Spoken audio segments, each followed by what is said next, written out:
नमस्ते प्यारे विद्यार्थियों। एवन के यूट्यूब चैनल पर एक बार फिर से आपका हार्दिक स्वागत है। कृषि पर्यवेक्षक भर्ती 2026 का लंबे समय से इसके विज्ञापन का विद्यार्थियों को इंतजार था। बोर्ड ने आज वो विज्ञापन विस्तृत रूप से जारी कर दिया है। अपन बात करेंगे कि इस विज्ञापन के अंदर आपके लिए कौन-कौन सी यूज़फुल बातें हैं और कौन-कौन से बिंदु हैं, जिसको आपको जानना ज़रूरी है। तो वन बाय वन करके इस वीडियो को एंड तक देखें आप लोग, और सारी जो डिटेल हैं कृषि प्रयोगशाला से संबंधित, क्या एज रहेगी इसकी, एग्ज़ाम कब है, इसका पूरा सिलेबस क्या है और क्या-क्या आपको किन-किन तारीख से गुज़रना पड़ेगा, किन-किन फॉर्म को आप कब-कब फिलअप कर सकते हो, इन सब की जानकारी, संपूर्ण जानकारी है। तो इस वीडियो के माध्यम से आपको बताने की पूरा प्रयास करूंगा। एक बार फिर से एवन के यूट्यूब चैनल पर आपका स्वागत है। और अब अपन चलते हैं सबसे पहले कि पहले जो इसकी परीक्षा की जो तारीख है वो निर्धारित की थी 8 मार्च 2026, लेकिन बोर्ड परीक्षाओं के कारण इसको आगे करना पड़ा। और अभी जो कल बोर्ड ने नई तारीख जारी की है वो है 18 अप्रैल 2026, यानी कि ये तय हो गया है कि शनिवार के दिन 18 अप्रैल 2026 को आपका एग्जाम होना तय है। यानी कि आज से माने तो 3.5 महीने आपके पास में पड़े हैं। इन 3.5 महीनों के अंदर आप एक बार फिर से पूरा सिलेबस भी कर सकते हो। उसका अगर आपका सिलेबस हो गया है तो उसको रिवीजन भी करके और अपनी तैयारी को और बिल्कुल धारदार तैयारी बना सकते हो, जिससे कि आप अपने एक सीट है उसको मजबूत कर सकते हो। देखो, सबसे पहले बात करें तो ये पूरा विज्ञापन है जो 1100 पदों के लिए जारी हुआ है। कृषि पर्यवेक्षक की भर्ती जो 1 साल से इसकी चर्चा चली आ रही है, लेकिन विस्तृत जो विज्ञापन है वो आज बोर्ड ने अपनी साइट पर डाला है। तो ये 1100 पदों के लिए भर्ती हो रही है, जिसमें टीएसपी और नॉन टीएसपी दोनों पदों के लिए वैकेंसी है। टीएसपी के इसमें लगभग 156 पद हैं और 944 पद हैं वो नॉन टीएसपी के हैं, गैर अनुसूचित क्षेत्र के हैं। तो अब बात करेंगे कि भाई आने वाले समय के अंदर इसके फॉर्म कब भरे जा रहे हैं और इसका और किन किन क्राइटेरिया को इसके अंदर शामिल किया गया है। देखो, सबसे पहले वन बाय वन करके इस पूरी पीडीएफ जो जारी किए हैं बोर्ड ने, उसको भी अपन पढ़ते हुए चले हैं। सबसे पहले बात करें कि नॉन टीएसपी के पद कितने हैं, तो आपको मैंने पहले ही बता दिया। 944 पद हैं वो नॉन टीचिंग के सॉरी नॉन टीएसपी के पद हैं, और 156 पद हैं वो टीएसपी एरिया के हैं। टोटली 1100 पदों के लिए वैकेंसी है। अब आगे अपन बात करें कि अब इसकी आवेदन की प्रक्रिया क्या रहने वाली है। तो देखो, सबसे पहले आपको ओटीआर करना पड़ेगा इसके अंदर, ठीक है। वन टाइम रजिस्ट्रेशन करना पड़ेगा और जिसकी जो फीस रहेगी वो रहेगी 600 रुपए। अगर आप जनरल कैटेगरी से हो, ईडब्ल्यू से हो या फिर ओबीसी से हो, तो आपको इसको 600 रुपए का है जो पे करना पड़ेगा। उसके बाद में अगर आप एससी कैटेगरी से आ रहे हो तो आपको 400 रुपए, और दिव्यांग हो, पीएस का सर्टिफिकेट है आपके पास में, तो आपको 400 रुपए का जो रजिस्ट्रेशन ओटीआर की फीस है वो लगेगी। एक बार ओटीआर हो जाए, ओटीआर होने के बाद में ही आपका फॉर्म है वो एप्लीकेशन फॉर्म भरा जाएगा। अब आगे की प्रोसेस बता दूं, इसमें क्या क्या महत्वपूर्ण बिंदु आपको याद रखने हैं और आपके लिए यूजफुल जानकारी क्या है। सबसे ज्यादा जो महत्वपूर्ण बात है वो इसकी एज क्राइटेरिया को लेकर के है। काफी लंबे समय से एक कंफ्यूजन सा चल रहा था कि भाई इसकी एज क्या मैटर करेगी, और 18 साल की जो एज इन्होंने क्राइटेरिया रखा है वो कब से काउंट होगा। तो आज इन्होंने पूर्ण रूप से ये बता दिया है, और कि भाई आपका जो एज है वो 18 साल की रहने वाली है। यानी कि 18 साल कम से कम न्यूनतम आयु है इसके अंदर 18 साल की रहेगी, और अधिकतम आयु 40 साल की रहेगी। और जो भी छूट है इसके अंदर, जैसे ओबीसी के अंदर 5 वर्ष की छूट है, जो भी वो छूट है वो इसके अंदर लागू होगी। तो सबसे पहले मिनिमम क्राइटेरिया था जो एज का, वो देखिए आप लोग, 18 साल न्यूनतम आयु होनी चाहिए, 12वीं पास होना चाहिए बच्चा, और 12वीं पास के साथ में आपका एग्रीकल्चर स्ट्रीम से होना चाहिए। अगर आपकी एग्रीकल्चर स्ट्रीम से 12वीं पास नहीं है, किसी अदर सब्जेक्ट से है, तो आप लोगों की बीएससी एग्रीकल्चर से होनी चाहिए या बीएससी हॉर्टिकल्चर से होनी चाहिए। एरिया एज की बात कर लें तो 18 साल न्यूनतम आयु इन्होंने फिक्स की है, और 18 साल कब से होनी चाहिए, 1 जनवरी 2027 से पहले पहले विद्यार्थी 18 साल का हो जाना चाहिए। क्योंकि लास्ट ईयर जो वैकेंसी थी वो 2023 की वैकेंसी थी, उसके बाद में कोई वैकेंसी नहीं आई थी। अब वापस 2026 के अंदर वैकेंसी आई, तो इसके अंदर 2 साल का रिलैक्सेशन दिया है। तो 1 जनवरी 2027 से पहले पहले बच्चा 18 साल का हो जाना चाहिए। यानी कि जिसकी भी जन्म तारीख 2008 है, चाहे वो अक्टूबर महीना है, नवंबर है, अगस्त है, दिसंबर है, जनवरी है, लेकिन 2008 या इससे पहले जिसकी भी जन्म तारीख है 7, 6, 5, वो सारे बच्चे हैं जो एग्रीकल्चर सुपरवाइजर 2026 की भर्ती के अंदर अपना फॉर्म है वो अप्लाई कर सकते हैं। तो एक बार फिर से सुन लें, 1 जनवरी 2027 से पहले पहले आपकी 18 साल आयु होना जरूरी है। यानी कि यूं समझो कि 2008 जिसकी जन्म तारीख है या इससे पहले जिसकी जन्म तारीख है वो बच्चा फॉर्म अप्लाई कर सकता है। पहले काफी कंफ्यूजन चल रहा था कि 2007 वाला ही फॉर्म भर सकता है, लेकिन ये ध्यान रहे कि इस बार जो अभी इन्होंने नया नोटिफिकेशन डाला है, इसका विस्तृत जो जानकारी दी है विज्ञापन के अंदर, तो उसके अंदर ये इन्होंने कंफर्म कर दिया है कि 2008 जिसकी जन्म डेट है वो भी बच्चा फॉर्म भर सकता है। एक तो एज क्राइटेरिया का ये मैटर हो गया।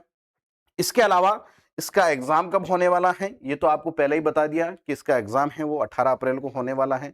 यानी कि पहले जो 8 मार्च थी वो उस डेट को अब एग्जाम नहीं होगा, 18 अप्रैल को आपका नया एग्जाम की डेट है वो जारी हो गई है। इसके अलावा और देखते हैं कि भी इसके अंदर जो सीट दी है इन्होंने 1100 पदों की, जिसके अंदर टीएसपी के 944 पद हैं और नॉन टीएसपी के 156 पद हैं। उन पदों का इन्होंने डिवाइडेशन कैसे किया, देखो आरक्षण चलता है तो आरक्षण के अंदर किस कैटेगरी के बच्चे को कितनी सीट मिलेगी, महिलाएं कितनी सीट होगी, और दूसरी जो कैटेगरी के बच्चे हैं जिसके अंदर पुरुष और महिला उसकी क्या क्या सीटें रहने वाली हैं, इसके बारे में जानकारी दे देते हैं। और इससे पहले इन्होंने एक नया चीज नोट डाला है, वो ध्यान रखें कि आपने अगर ओटीआर कर दिया है, ओटीआर करने के बाद में आपने अगर किसी भी भर्ती का फॉर्म भरते हो तो अगर आपने फॉर्म भर दिया और लगातार 2 भर्ती की परीक्षाओं के अंदर अगर आप एब्सेंट रह गए, यानी कि आप एग्जाम देने नहीं गए लेकिन आपने फॉर्म भर दिया, तो आपका तीसरा जो भी एग्जाम होगा या फिर जो भी आपका उस तीसरी जो भी भर्ती होगी उसका जब आवेदन पत्र लगाओगे आपको, तो आपको 750 रुपए की पेनल्टी देनी पड़ेगी। यानी कि आपने फॉर्म भरा और 2 एग्जाम आपने नहीं दिए, तो तीसरा जब भी आप फॉर्म भरोगे किसी वैकेंसी का या किसी भर्ती का, तो आपको 750 रुपए की पेनल्टी देनी पड़ेगी। उसके बाद में ही आपका फॉर्म है वो फिलअप होगा। उसके बाद में भी आपने 2 और भर्ती की परीक्षाओं को चुका दिया, यानी कि 2 भर्ती परीक्षाओं के अंदर आप है जो प्रेजेंट नहीं रहे, आपकी अनुपस्थिति रही, तो फिर से बोर्ड आपके ओटीआर हैं उसको ब्लॉक कर देगा, और ब्लॉक करने के बाद में आपको वापस उसको खुलवाना है या फिर उसको अनब्लॉक करवाना है, तो आपको 1500 रुपए की पेनल्टी देनी पड़ेगी। तो इसलिए अगर आप फॉर्म भर रहे हो तो ये श्योर कर ले कि आपको एग्जाम देने तो जाना ही है, अगर नहीं गए तो आपकी पेनल्टी लगना श्योर है। अब बात कर लेते हैं कि जो आपके नॉन टीएसपी के अंदर 944 पद हैं, उस 944 पद के अंदर किस किस कैटेगरी को कितने पद मिले हैं। जो सामान्य कैटेगरी है, जनरल कैटेगरी, उसको 243 पद मिले हैं, जिसके अंदर 69 पोस्ट हैं वो लेडीज की रहने वाली हैं, और जो विडो कैटेगरी की लेडीज हैं, विधवा महिलाएं हैं, उसकी 28 पोस्ट रहने वाली हैं। परित्याग्यता यानी कि जो डिवोर्स है, जिसका डिवोर्स हो चुका है, उसकी 6 पद हैं डिवोर्स वाली लिस्ट। और अनुसूचित जाति की बात करें यानी कि एससी कैटेगरी की, तो देखें एससी की 105 पद हैं, और एसटी की बात करें अपन तो एसटी के अंदर 78 पद है। और इसके अलावा ओबीसी की बात करें तो ओबीसी के अंदर 137 पद हैं कुल, यानी कि लगभग 23% रिजर्वेशन है वो इसको मिल रहा है। ठीक है, इसके अलावा अपन बात करें एमबीसी की, एमबीसी के अंदर 33 पोस्ट है, जिनको 5% रिजर्वेशन मिल रहा है, उसके अंदर 33 पोस्ट हैं वो एमबीसी के लिए रिजर्व हैं, जिसके अंदर 9 तो लेडीज के लिए रिजर्व है, 4 विधवा के लिए रिजर्व है, बाकी सारी पुरुष के लिए हैं। ईडब्ल्यूएस आर्थिक रूप से कमजोर जो ईडब्ल्यूएस की पोस्ट है, जिसके अंदर 10% रिजर्वेशन है, उसके लिए 66 पद हैं वो डाले गए हैं। 66 पदों ईडब्ल्यूएस के रहेंगे इसके अंदर। इसके अलावा 12 जिले के जो शहरिया आदिम प्रजाति के जो जनजाति रहती हैं, इस एरिया के कुल 3 पद हैं वो इसके अंदर डाले गए हैं, जिसके अंदर 1 पद तो लेडीज का रहेगा। अब ये तो आपका जो रिजर्वेशन है वो देख लेना आप लोग कि भाई किस किस कैटेगरी को कितना कितना रिजर्वेशन मिल रहा है। देखो यहाँ पर कंफर्म बता दिया है, जनरल कैटेगरी का 41% है, एससी का 18% है, एसटी का 13% रिजर्वेशन मिलता है, ओबीसी का जो अपने राजस्थान सरकार ने रिजर्वेशन दे रखा है आरक्षण, उसके आधार पर 23% जो आरक्षण है वो ओबीसी का है, एमबीसी का 5% है, और ईडब्ल्यूएस का 11% रिजर्वेशन है वो है। इसके अलावा 18% रिजर्वेशन है वो उत्कृष्ट खिलाड़ी का दिया गया है। उत्कृष्ट खिलाड़ी का भी काफी बड़ा मैटर है, अभी आगे अपन चर्चा करेंगे कि उत्कृष्ट खिलाड़ी कौन कौन से ऐसे खिलाड़ी हैं जो इस भर्ती परीक्षा के अंदर अपना प्रमाण पत्र लगा सकते हैं, जिनको फायदा मिल सकता है। देखो अलग अलग कैटेगरी के अंदर अलग अलग इसके अंदर मार्क्स जुड़ते हैं, किसी में 2% है, किसी में 5% है, तो उसकी अपन आगे चर्चा करेंगे। अब ये आपके देखो टीएसपी के अंदर 156 पद हैं, जिसके टोटली जनरल कैटेगरी के 56 पोस्ट हो जाएगी और अनुसूचित जाति के एससी की 5 पोस्ट है और एसटी की 49 पोस्ट है। तो ये आप लोग एक बार जरूर इसके अंदर रीड आउट कर लें। अब इसके बाद में अपन बात करें नेक्स्ट, तो देखें आपके लिए यूजफुल चीजें क्या क्या दी हैं, यूजफुल जानकारी क्या क्या दी है इन्होंने। देखो, अभ्यर्थी को दस्तावेज सत्यापन के समय अनुसूचित क्षेत्र एवं गैर अनुसूचित क्षेत्र में प्राथमिकता देनी होगी और ये आपके लिए अभी ज्यादा इंपॉर्टेंट नहीं है। अभी आप फोकस करो कि एग्जाम फॉर्म भरना है, उसके लिए आपको क्या क्या जानकारी चाहिए और एग्जाम के अंदर किस प्रकार से आपको प्रिपरेशन करनी है। इसके बाद की मैं बात करूं अगर, तो देखो ये तो आरक्षण की बात है जो 5% की मैंने बताई दिया। एमबीसी के लिए, ईडब्ल्यूएस के लिए 10% था, ठीक है ना। इसके अलावा ये लो 12 जिले ओबीसी वगैरह का ये आरक्षण आपको बता दिया। इसके बाद में अगर, हाँ ये देखो मेन चीज यहाँ पर जो एक्स सर्विसमैन है, भूतपूर्व सैनिक है, उनके लिए क्या क्या इन्होंने, उनके लिए अलग अलग कैटेगरी का अलग अलग कोटा है, ठीक है ना। और जो टोटली जो इसका कोटा है एक्स सर्विसमैन का वो 12.5% है। यानी कि जितने भी पोस्ट हैं, जैसे अपने 1100 पोस्ट हैं, 1100 पोस्ट में से 12.5% पोस्ट है वो एक्स सर्विसमैन के जाएगी। अगर एक्स सर्विसमैन नहीं मिल पाते हैं और उस कट ऑफ को पार नहीं कर पाते, हालांकि इन्होंने कोई कट ऑफ या कोई ऐसे 40% का क्राइटेरिया नहीं रखा है इसके अंदर, तो जितने एक्स सर्विसमैन हैं उसमें से जो मेरिट के अकॉर्डिंग आएंगे, कट ऑफ के अकॉर्डिंग, मैक्सिमम मार्क्स के अकॉर्डिंग, तो उसके हिसाब से वो ले लेंगे। तो 12% है वो एक्स सर्विसमैन का कोटा रखा गया है। अगर in by case ex serviceman नहीं मिलते हैं तो ये कोटा है जो जनरल कैटेगरी से भरा जाएगा। अब अगले देखो इसके अंदर,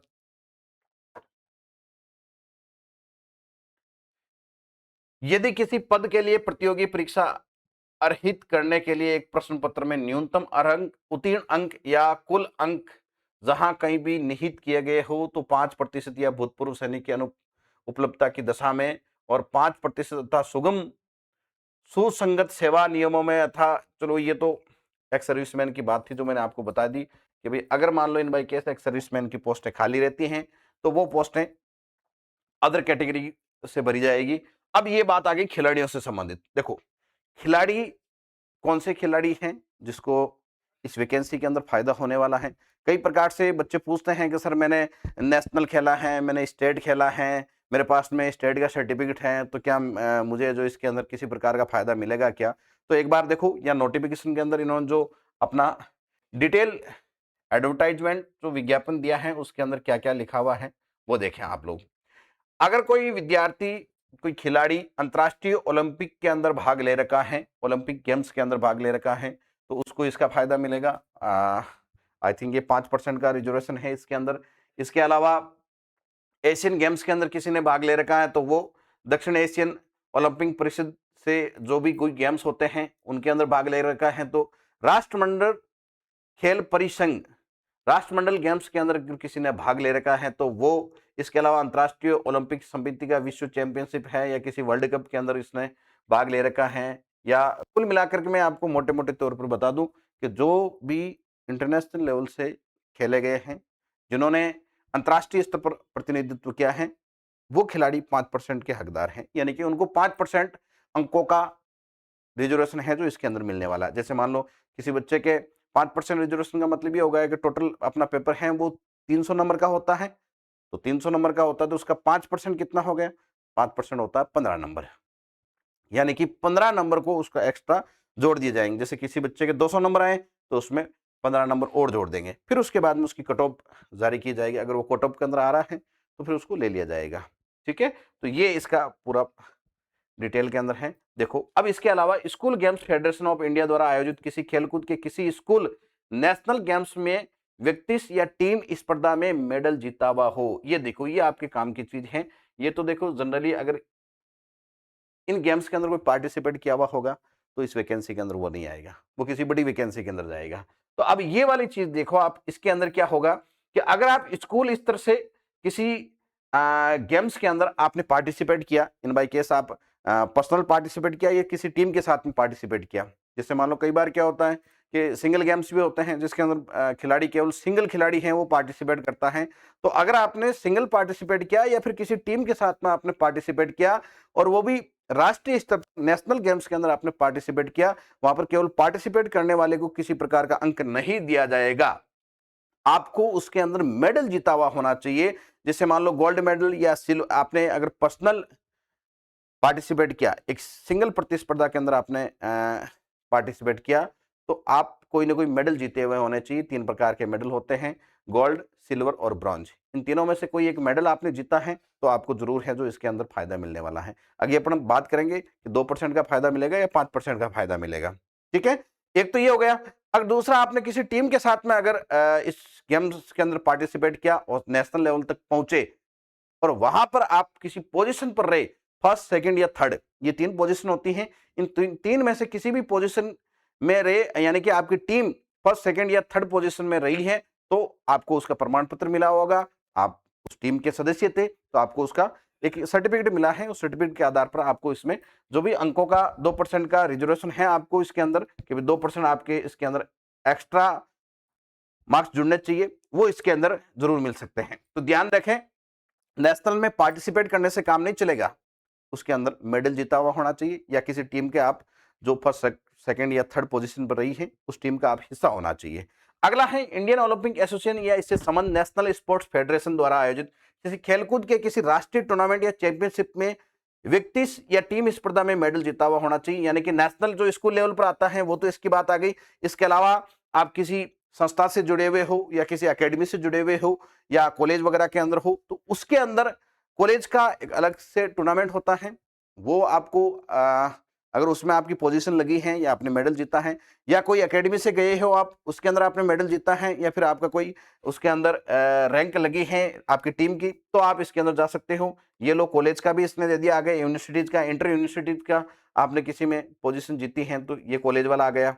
ये एकेडमी या किसी संस्था से जीता हुआ हो, ये आपके स्कूल वाला आ गया। इसके अलावा इंडियन ओलंपिक एसोसिएशन या para Olympic committee of India, यानी कि आपने जो पैरा खिलाड़ी होते हैं, जो दिव्यांग होते हैं, उनकी अलग से टूर्नामेंट होता है, उसके अंदर आपने अगर पार्टिसिपेट किया नेशनल लेवल पर, राष्ट्रीय स्तर पर, और उसके अंदर आपने अगर मेडल जीता या आपकी टीम ने किसी पोजीशन पर आई और उसके आप सदस्य थे, तो आपको 2% का जरूर इसके अंदर रिजर्वेशन मिलने वाला है। देखो 2% मिलेगा या 5% मिलेगा, ये इन्होंने स्पष्ट लिखा हुआ है।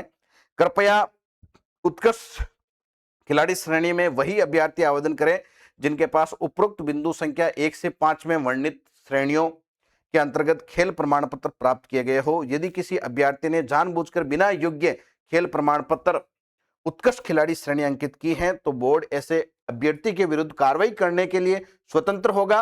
उत्कृष्ट खिलाड़ी को खेल प्रमाण पत्र इसी भर्ती में आवेदन करने की अंतिम तिथि तक का प्रस्तुत करना होगा। ऑनलाइन आवेदन में भरे खेल प्रमाण पत्र की सूचना को ही स्वीकार किया जाएगा। देखो सीधी सट बात इन्होंने कही है कि ये 1 से लगा करके 5 जो बिंदु मैंने पढ़े हैं, इसका आपके पास में किसी प्रकार का सर्टिफिकेट है, वो भी पार्टिसिपेट करना ही, मेडल जीता हुआ होना चाहिए या आपकी टीम की पोजीशन होनी चाहिए, उसका आपके पास में अगर सर्टिफिकेट है तो ही आप लोग उत्कृष्ट खिलाड़ी का जो ऑप्शन आता है उसको क्लिक करें। अगर आपने गलत जानकारी दी है तो बोर्ड आपके फॉर्म को निरस्त कर सकता है। इन बाई केस आपका सिलेक्शन भी हो जाता है, उसके बावजूद भी आपको बाहर निकाला जा सकता है। तो ये ध्यान रहे कि भाई आपको अगर इसके अंदर पार्टिसिपेट किया और इसका आपके पास सर्टिफिकेट है तो ही आप लोग उत्कृष्ट खिलाड़ी का जो ऑप्शन है वो क्लिक करें। यानी कि सीधी सट बात यह है कि अगर आपने स्टेट में पार्टिसिपेट किया और स्टेट लेवल के गेम के अंदर आपकी कोई पोजीशन लगी या आपने कोई मेडल जीता, तो आपको इसके अंदर किसी प्रकार का कोई फायदा नहीं होने वाला है। आप पार्टिसिपेट नेशनल के अंदर किए हुए हो लेकिन आपने किसी प्रकार का मेडल नहीं जीता है, नेशनल लेवल पर आपकी टीम ने किसी प्रकार की पोजीशन पर नहीं आई, फर्स्ट सेकंड थर्ड पोजीशन पर नहीं आई है, तो भी आप उत्कृष्ट खिलाड़ी की श्रेणी के अंदर नहीं आ रहे हो। यानी कि आपको इस भर्ती के अंदर किसी प्रकार का कोई फायदा नहीं मिलने वाला है। तो ये बात है मेन चीज। अब आगे बढ़ते हैं अपन, उत्कृष्ट खिलाड़ी की बात हो गई है। चलो ये पीएच वालों के लिए क्या क्या इन्होंने दिया है कि पीएच कैटेगरी का जो रिजर्वेशन होता है, आई थिंक 5% का रिजर्वेशन है, तो इन्होंने सॉरी 4% का रिजर्वेशन है। तो ये पीएच वालों के लिए अलग अलग कैटेगरी होती है। जैसे कोई दृष्टिबाधित है, यानी कि जिसको या तो बिल्कुल ही नहीं दिखता है या बहुत कम दिखता है, उसको सबसे पहले प्रायोरिटी दी जाएगी। इसके अलावा श्रवण बाधित, यानी कि जो कान से सुनने वाले हैं, उनके अंदर भी अलग अलग कैटेगरियां हैं। देखो श्रवण बाधित के अंदर डी है, एच है, तो उसको उसके बाद में सेकंड प्रायोरिटी पर रखा जाएगा। सेरेब्रल पल्सी या कुष्ठ रोग, किसी प्रकार से मान लो उनको जन्मजात कोई रोग हो रखा है या असाध्य रोग हो रखा है, जैसे मान लो कुष्ठ रोग है, बोनापन है, एसिड पीड़ित है, मांसपेशियों की डिस्पेंट्री, तो इनको थर्ड नंबर पे रखा जाएगा। और सबसे लास्ट के अंदर निःशक्तन यानी कि जो फिजिकल हैंडीकैप्ड है, किसी का हाथ टूटा हुआ है, किसी का पैर टूटा हुआ है या कोई ऑर्गन है उसका काम नहीं करता है, तो उसको फोर्थ नंबर पे रखा जाएगा। तो कुल मिलाकर के ये कैटेगरी है जो आंखों से आई विडो जिसकी कमजोर है और जो सुनने में कमजोर है, उनको दिव्यांगता के अंदर ऊपर रखा जाता है, यानी कि उनको प्राथमिकता दी जाती है। ठीक है, चलो ये दिव्यांग प्रमाण पत्र का हो गया। यानी कि अगर आपके पास में दिव्यांग प्रमाण पत्र है तो भी आपको अच्छा खासा रिजर्वेशन मिल सकता है, लेकिन आपके पास में अगर प्रमाण पत्र है वो भी 40% से ऊपर का होना चाहिए, ये भी ध्यान रखें। जिसके पास में दिव्यांग या पीएच का सर्टिफिकेट है वो 40% से ऊपर का सर्टिफिकेट है, 45 हो सकता है, 42 हो सकता है, 60 हो सकता है, तो ही आप लोग दिव्यांग या फिजिकल हैंडीकैप्ड का ऑप्शन है वो क्लिक करें, अदरवाइज आपका फॉर्म है वो निरस्त हो सकता है। ठीक है ना, तो ये भी ध्यान रखें आप लोग, क्योंकि 40% से नीचे वाला जो दिव्यांग प्रमाण पत्र है वो इसके अंदर मान्य नहीं है। ठीक है, अगला देखिए आप लोग, पात्रता एवं शैक्षणिक योग्यता क्या होनी चाहिए, ये देखो आप लोग। तो सबसे पहले तो मैंने आपको बता ही दिया है कि विद्यार्थी न्यूनतम जो उसकी शैक्षणिक योग्यता है वो होनी चाहिए 12th पास आउट, और वो भी 12th पास आउट एग्रीकल्चर से होना चाहिए। ना इसके अंदर बायो वाला फॉर्म भर सकता है, ना मैथ वाला भर सकता है, ना आर्ट्स या कॉमर्स वाला भर सकता है। यानी कि 12वीं एग्रीकल्चर की हुई होनी चाहिए और न्यूनतम आयु 18 साल होनी चाहिए, वो बच्चा है जो इसके अंदर फॉर्म भर सकता है। अगर किसी बच्चे के पास में 12वीं एग्रीकल्चर से नहीं है और साइंस से है, तो वो बच्चा बीएससी एग्रीकल्चर किया हुआ है या बीएससी हॉर्टिकल्चर से किया हुआ है, तो वो बच्चा फॉर्म भर सकता है। देखो इन्होंने स्पष्ट किया है कि बीएससी कृषि से होनी चाहिए, बीएससी उद्यान से होनी चाहिए। इसके अलावा अगर कोई फॉरेस्ट्री से भी बीएससी किया हुआ है, वो भी एग्रीकल्चर सुपरवाइजर के अंदर अपना फॉर्म अप्लाई नहीं कर सकता है, according to this advertisement. Okay, चलो, तो अगली चीज है कि आपको भाषाओं का ज्ञान कैसा होना चाहिए। तो आप हिंदी और इंग्लिश मीडियम, आप किसी भी मीडियम से हो तो आप फॉर्म भर सकते हो, लेकिन फॉर्म भरते समय आपको पेपर किसमें चाहिए, हिंदी मीडियम में चाहिए या इंग्लिश मीडियम में चाहिए, उसका आपको ऑप्शन क्लिक करना पड़ेगा। हालांकि पेपर दोनों मीडियम के अंदर आता है, हिंदी मीडियम में भी आता है और इंग्लिश मीडियम में भी आता है। ठीक है, चलो अब नेक्स्ट बात कर लेते हैं कि भाई आपको और किन किन चीजों का ध्यान रखना है। देखो साक्षात्कार इसके अंदर है ही नहीं, इसलिए आपको इसके ऊपर चर्चा करनी नहीं है। और इस भर्ती में निर्धारित शैक्षणिक योग्यता के अंतिम वर्ष में सम्मिलित होने वाले या सम्मिलित हो रहे हैं अभ्यर्थी आवेदन कर सकेंगे, परंतु निर्धारित शैक्षणिक योग्यता इस भर्ती की परीक्षा तिथि तक अर्जित करनी अनिवार्य होगी। अन्यथा परीक्षा की तिथि के बाद शैक्षणिक योग्यता अर्जित करने वाले अभ्यर्थियों को इस भर्ती हेतु पात्र नहीं माना जाएगा। चलो, ये आपके लिए बहुत महत्वपूर्ण जानकारी है। जो बच्चे अभी वर्तमान में 12वीं के अंदर पढ़ रहे हैं, यानी कि 12th एग्रीकल्चर के अंदर पढ़ रहे हैं, क्या वो बच्चे इसके अंदर फॉर्म भर सकते हैं क्या? बिल्कुल। अकॉर्डिंग टू दिस एडवर्टाइजमेंट ये कह रहा है कि आप अगर 12वीं के अंदर इस साल पढ़ रहे हो तो भी आप इस भर्ती के लिए फॉर्म भर सकते हो, लेकिन शर्त यह है कि आपका एग्जाम होने से पहले पहले आपके 12th का रिजल्ट आ जाना चाहिए। क्लियर, कि भाई आपकी बोर्ड की परीक्षा होकर के आपका रिजल्ट है वो आपका 18 अप्रैल का जो एग्जाम है सुपरवाइजर का, उससे पहले पहले आप है जो अपनी शैक्षणिक योग्यताएं कंप्लीट कर लेनी चाहिए। यानी कि मोटे मोटे तौर पर यही कहना है कि जो भी बच्चा इस साल 12वीं के अंदर है और उसकी उम्र 18 साल हो चुकी है, ये विज्ञापन के अकॉर्डिंग कह रहा हूं मैं आपको, जो बच्चा 18 साल का हो चुका है और इस साल ही 12वीं के अंदर पढ़ रहा है, वो बच्चा फाइनली इस भर्ती के लिए आवेदन कर सकता है।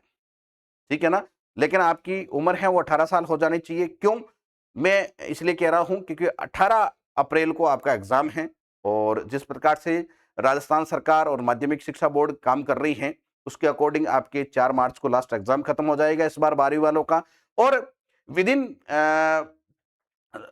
15 डेज आपका रिजल्ट भी तैयार हो जाएगा। यानी कि मार्च के अंदर है, सरकार ये चाह रही है कि सभी बोर्ड का जिसका भी एग्जाम हुआ है उसका रिजल्ट जारी कर दिया जाएगा। यानी कि 18 अप्रैल से पहले पहले ये 100% तय है कि भाई आपका एग्जाम का रिजल्ट आ जाएगा। आप अपनी शैक्षणिक योग्यताएं हैं वो कंप्लीट कर लोगे, इसका मतलब आप 12वीं एग्रीकल्चर में पढ़ रहे हो और 18 साल आयु कंप्लीट कर चुके हो, या 2008 आपकी जन्म तारीख है या इससे पहले की जन्म तारीख है, तो आप इस भर्ती के लिए फॉर्म भर सकते हो। यह आपके लिए बहुत महत्वपूर्ण जानकारी है। ठीक है, तो आप इसके अंदर एक बार फिर से इसको देख लें, पढ़ लें। अच्छा, अगला चीज ये देखो, ये तो इसके लिए आ गया एक्स सर्विसमैन के लिए। इसके अलावा आप मानसिक रूप से स्वस्थ होने चाहिए, आपका चरित्र है वो अच्छा होना चाहिए। जब भी आपका सिलेक्शन हो जाएगा तो आपको आपका जो चरित्र प्रमाण पत्र है वो पुलिस वगैरह से वेरीफाई करके मांगा जाएगा। आप नेशनलिटी की बात करें तो भारत के होने चाहिए। इसके अलावा आयु की जो बात है मैंने आपको पहले बता दी है। इन्होंने स्पष्ट रूप से लिखा है कि 1 जनवरी 2027 को आप 18 वर्ष पूरे कर लेने चाहिए, यानी कि 2008 या इससे पहले जिसकी जन्म तारीख है वो बच्चा डॉक्यूमेंटली रूप से जिसकी 2008 या उससे पहले की जन्म तारीख है वो बच्चा इसके अंदर भर्ती के अंदर फॉर्म भर सकता है।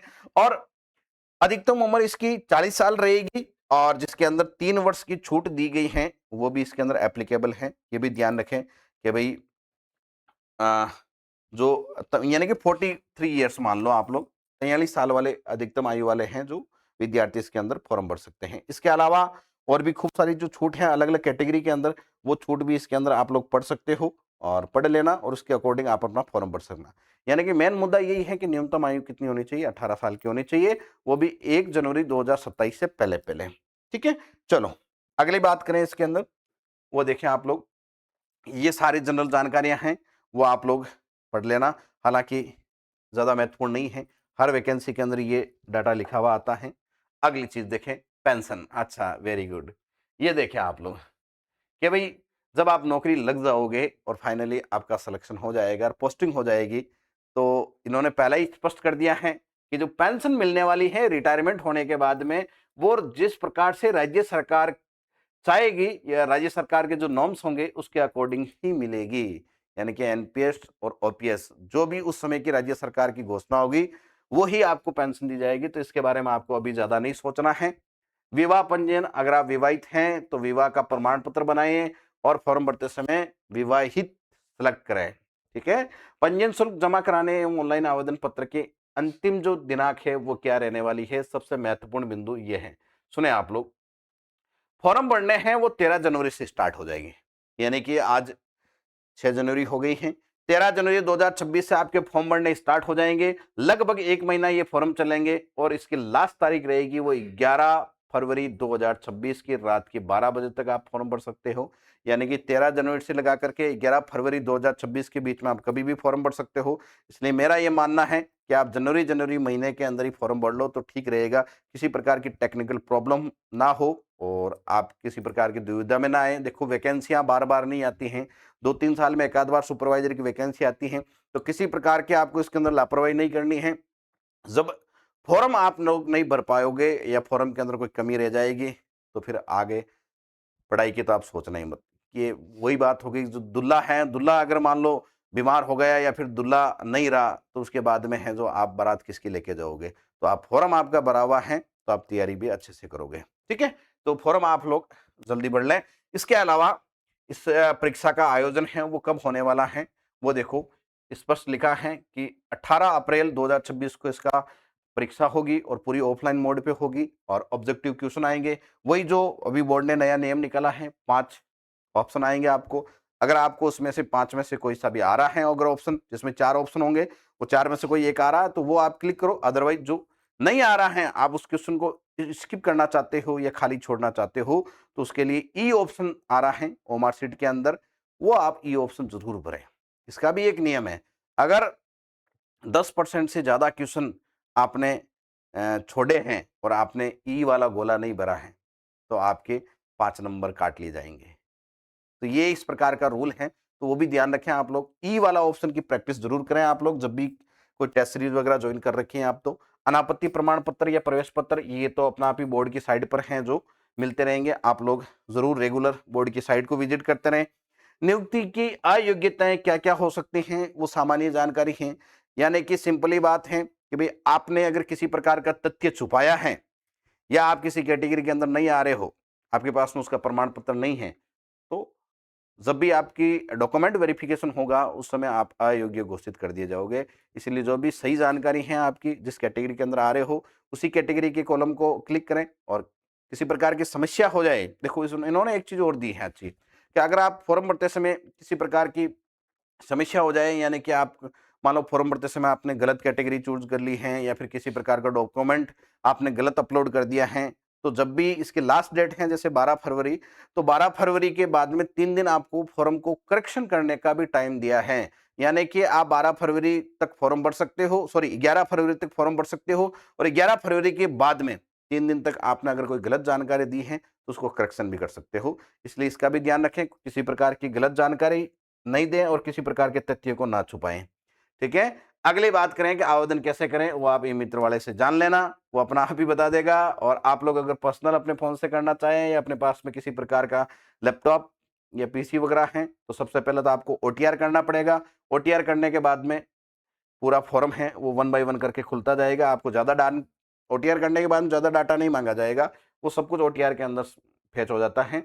और फिर उसके बाद में आपको एक चीज़ इन्होंने विशेष दी है, इस बार आप लाइव फोटो हैं, वो फॉर्म भरते समय या ओटीआर के समय मांगी जाएगी, आपकी लाइव फोटो। तो वो क्लियर होनी चाहिए, किसी प्रकार से ब्लर या डार्क नहीं होनी चाहिए।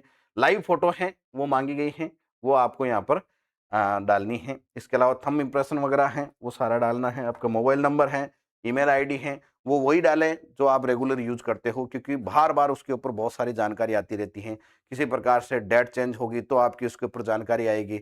जब एडमिट कार्ड रिलीज़ होंगे तो उसके ऊपर जानकारी आएगी। तो इसलिए आप वही डाटा दें या वही मोबाइल नंबर या ईमेल आईडी दें जिसको आप बार-बार यूज़ करते हैं। ठीक है? जो आपकी पर्सनल हो। इसके अलावा अगर आपको किसी प्रकार की आपत्ति है, यानी कि जब भी आपकी एग्जाम हो जाएगा, एग्जाम होने के बाद में आपकी आंसर की जारी होगी, आंसर की जारी होने के बाद में आपसे आपत्तियां मांगी जाएगी कि भाई किसी क्वेश्चन के अंदर आपको डाउट है कि ये क्वेश्चन था और इस क्वेश्चन का आंसर ये होना चाहिए और ये ना होकर के आपने ये दे दिया है आपके आंसर की के अंदर, तो आप अपनी आपत्ति है वो दर्ज करवा सकते हैं, जिसके लिए निर्धारित तारीख की जाएगी और 100 रुपये उसकी शुल्क दी जाएगी। तो ये 100 रुपये शुल्क है, वो आपको अनापत्ति पत्र के साथ में भरना पड़ेगा। इसके अलावा आवेदन के अंदर ये चीज़ें मेन हैं जो आपको सबसे इम्पोर्टेंट, इसके अंदर किसी प्रकार की गलती नहीं करनी है।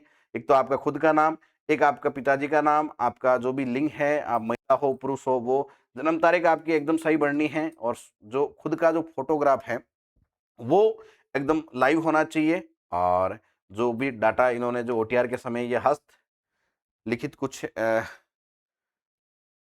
अपना डाटा माँगते हैं, यानी कि क्लियरेशन माँगते हैं, वो भी आपको साथ में देना है। इसके अलावा और क्या-क्या इन्होंने माँगा है, देखो इसके अंदर अपन और आगे बढ़ते हैं। तो ये तो आपका पूरा का पूरा ऑनलाइन आवेदन पत्र भरने की जानकारी है, वो दे दें। इसके अलावा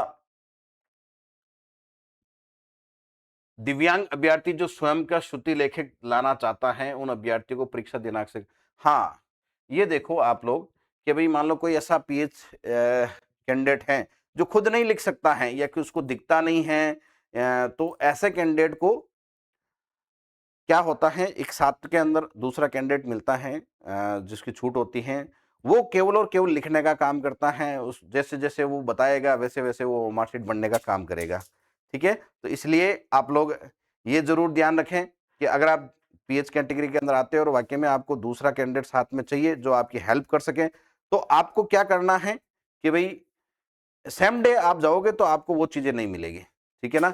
इसलिए आपको क्या करना पड़ेगा, पहले दिन, 1 दिन पहले ही आपको जो भी आपका सेंटर आया है, उस सेंटर पर 1 दिन पहले ही आपको जाना है। जो भी सेंटर का अधीक्षक होता है, उससे बात करके आपका जो भी हेल्पर है, उसको वहाँ पर रजिस्टर्ड करवा देना है। ठीक है?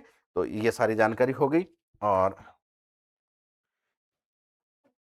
इसके बाद में देखें आप लोग, ये तो सारे के सारे दस्तावेज हैं जो आपको सिलेक्शन होने के बाद में चाहिए, वो सारे जानकारी इन्होंने दे दी।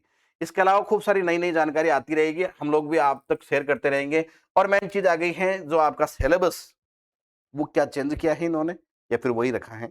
तो मेरा जहाँ तक मानना है, किसी प्रकार का कोई चेंजिंग नहीं है, जो पिछली 3-4 भर्तियों के अंदर चलता हुआ आ रहा है, वही सिलेबस फेस टू फेस इन्होंने दिया है और किसी प्रकार का कोई चेंजिंग नहीं है। इसलिए आप अपनी तैयारी है उसको कंटिन्यू जारी रखें। जिस प्रकार की आपने पहले तैयारी कर रखी है या फिर जिस सिलेबस के अकॉर्डिंग आपने तैयारी की है, उसको आप कंटिन्यू जारी रखें और दमदार तैयारी करें।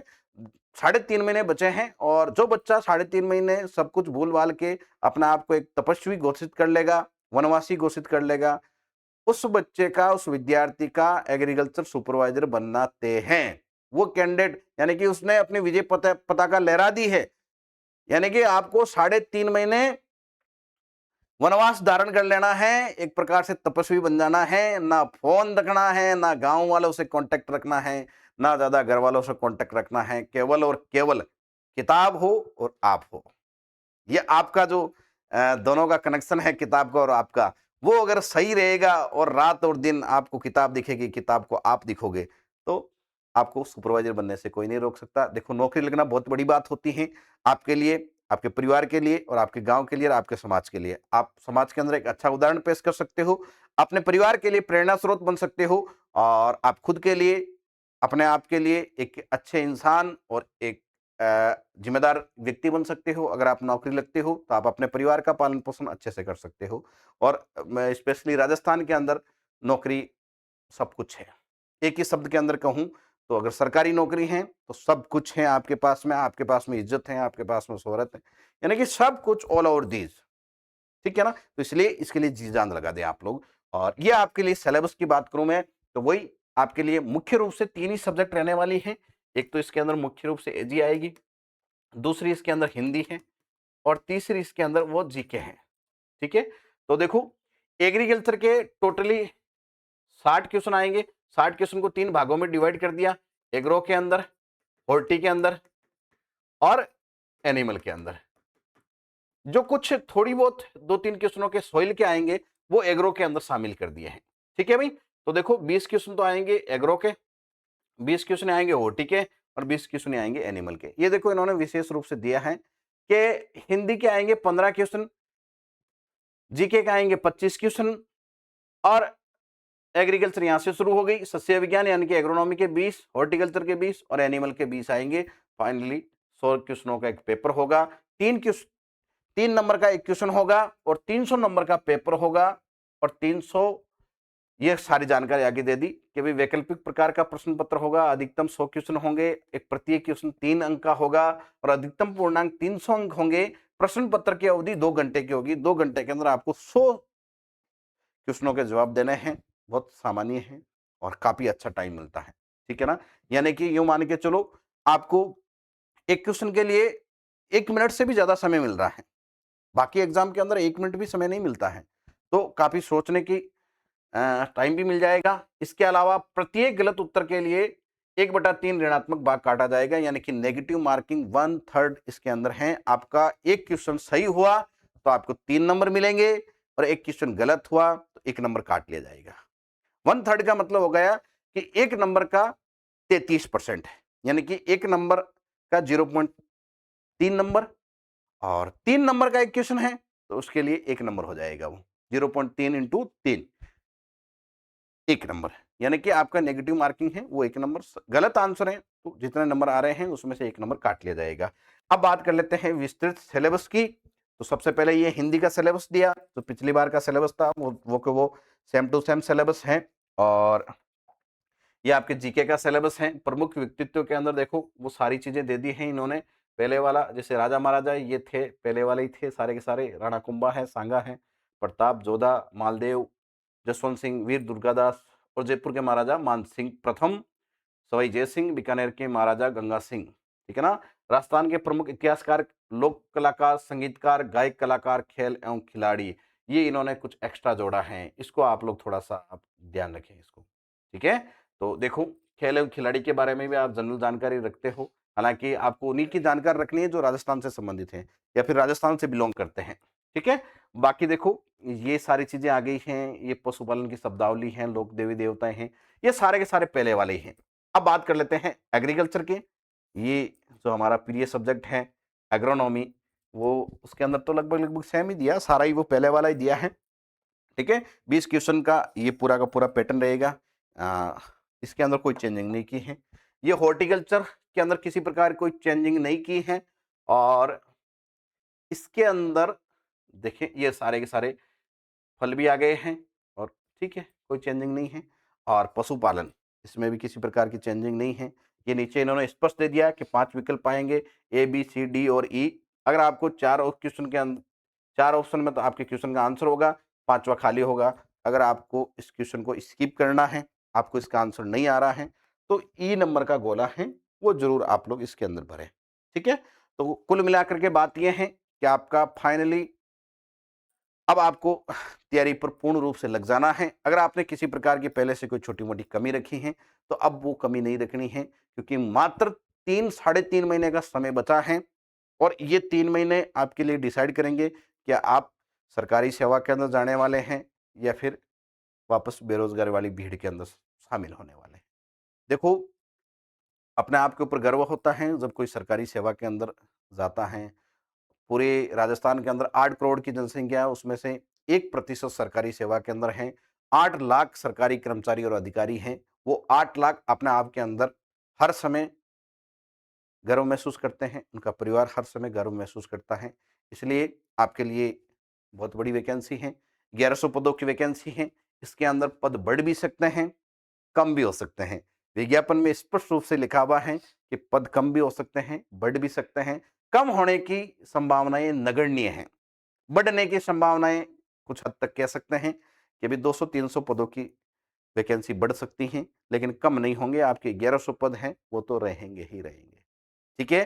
तो ये जो आपके लिए यूज़फुल जानकारी थी, अगर आपको इसको अच्छी लगी है, तो लाइक करें, शेयर करें और भी अपने दोस्तों के साथ शेयर करें ताकि किसी को किसी प्रकार की जानकारी नहीं हो, तो इस वीडियो के माध्यम से वो मिल जाए उसको जानकारी और उसके जीवन के अंदर कहीं न कहीं काम आए। अगर आप इस चैनल पे नए हो, इस संस्थान से जुड़ना चाहते हो, तो आप हमारे यूट्यूब चैनल को सब्सक्राइब कर लें ताकि किसी प्रकार की जानकारी हो, एकदम सटीक जानकारी, वो आप तक जल्दी से जल्दी पहुँच जाए। इसके लिए थैंक यू, धन्यवाद।